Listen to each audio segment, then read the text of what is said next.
ଜୀବନଟା ବହୁତ ବ୍ୟସ୍ତ ଭିତରେ ଆମେ ଜୀବନର କେଉଁ ଟାଇମ୍ରେ କ'ଣ କରିବା ଦରକାର କ'ଣ କରିବା ନାହିଁ କିଛି ବୁଝି ହୁଏ ନାହିଁ। ଏଇ ତ ଆମ ଜୀବନ।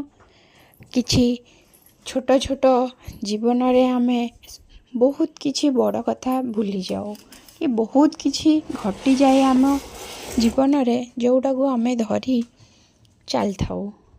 କିନ୍ତୁ ପଛ କଥାକୁ ଧରିକି ଚାଲିଲେ ଆଗକୁ ତ ବଢ଼ି ହେବନି। ପଛ କଥାକୁ ତ ସେଇ ପଛରେ ହିଁ ରଖିଦେବା ଦରକାର। ସେଇଟା ହେଉଛି ଆମ ଜୀବନ। ସେଥିପାଇଁ ଯାହା ଯେମିତି ହେଇଯାଉ ନା କାହିଁକି ଚ୍ୟାନେଲ୍ଟି ମୁଁ ଟିକେ ବନେଇଥିଲି, କିନ୍ତୁ ଏବେ ଯାଏ ମୁଁ ତାକୁ ଚଲେଇ ପାରୁନାହିଁ। ଏବେ ଭାବିଛି ନୂଆ କରି ଚ୍ୟାନେଲ୍ଟିକୁ ଷ୍ଟାର୍ଟ କରିବା। ଆପଣମାନଙ୍କ ସପୋର୍ଟ ଦ୍ୱାରା ମୋ ଚ୍ୟାନେଲ୍ଟିକୁ ଚଲେଇ ପାରିବି। ପ୍ଲିଜ୍ ଭଲ ଲାଗିଲେ ମୋ ଚ୍ୟାନେଲ୍କୁ ଲାଇକ୍ ସବସ୍କ୍ରାଇବ୍ ନିହାତି କରିବେ। ଆଜି ଚାଲନ୍ତୁ ବନେଇବା ଲୁଣି ମାଛର କରେଇ। এই ମାଛର ନାମ କିଏ ଜାଣିଛନ୍ତି କହିପାରିବେ? ମୁଁ ତ ଜାଣି ନାହିଁ, ଆପଣମାନଙ୍କୁ ଯଦି ଜଣା ଅଛି କହିବେ। ମାଛକୁ ଆମେ ପ୍ରଥମେ ଭଲ ଭାବରେ ଲୁଣ ହଳଦୀ ଦେଇ ଭାଜିଦେବା। ତାପରେ ତା ପାଇଁ କିଛି ମସଲା ପ୍ରିପେୟାର କରିବା। ମସଲା ପାଇଁ ମୁଁ ନେଇଯାଇଛି ଏଠି ଲଙ୍କା, ରସୁଣ, ପିଆଜ, ସୋରିଷ, ଜିରା ସମସ୍ତଙ୍କୁ ଏକାଥରେ ଗ୍ରାଇଣ୍ଡ କରିଦେବା। ଗ୍ରାଇଣ୍ଡ କଲା ପରେ ମସଲାକୁ ଭଲ ଭାବରେ ତେଲରେ ଭାଜିବା। ଆଳୁ ଗୁଡ଼ାକୁ ବି ମାଛ ଭଜା ସରିଲା ପରେ ଭାଜି ନେବା।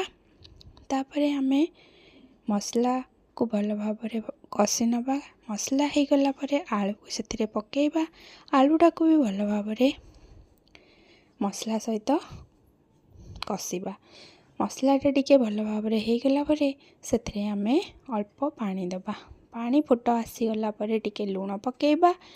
ଆଉ ବାସ୍ ଏତିକିରେ ଆମର ପ୍ରିପେୟାର ହେଇଯିବ ସିମ୍ପଲ୍ କରି। ଏମିତି ଥରେ ଏଇ ସବୁ ମାଛ ଆଣି ବନେଇକି ଟ୍ରାଏ କରନ୍ତୁ। କେମିତି ଲାଗିବ ମୋତେ କମେଣ୍ଟ ମାଧ୍ୟମରେ କୁହନ୍ତୁ। ଏବେ ମାଛକୁ ଆମେ କରେଇରେ ପକାଇବା। ମାଛ ଭଲ ଭାବରେ ଫୁଟି ଆସିଲା ପରେ ଆମର ପ୍ରସ୍ତୁତ ହେଇଗଲା ଲୁଣି ମାଛ କରି। ଭଲ ଲାଗିଲେ ଲାଇକ୍ ସବସ୍କ୍ରାଇବ୍ କରିଦେବେ। ଆଉ ନୂଆ କରି ଷ୍ଟାର୍ଟ କରିଥିବା ଜଣଙ୍କୁ ମୋତେ ଟିକେ ହେଲ୍ପ କରିବେ। ଠିକ୍ ହେଉଛି କି ଭୁଲ ହେଉଛି ଆପଣମାନଙ୍କ କମେଣ୍ଟ ମାଧ୍ୟମରେ ଜଣାଇଲେ ମୁଁ ଆଗକୁ ବଢ଼ି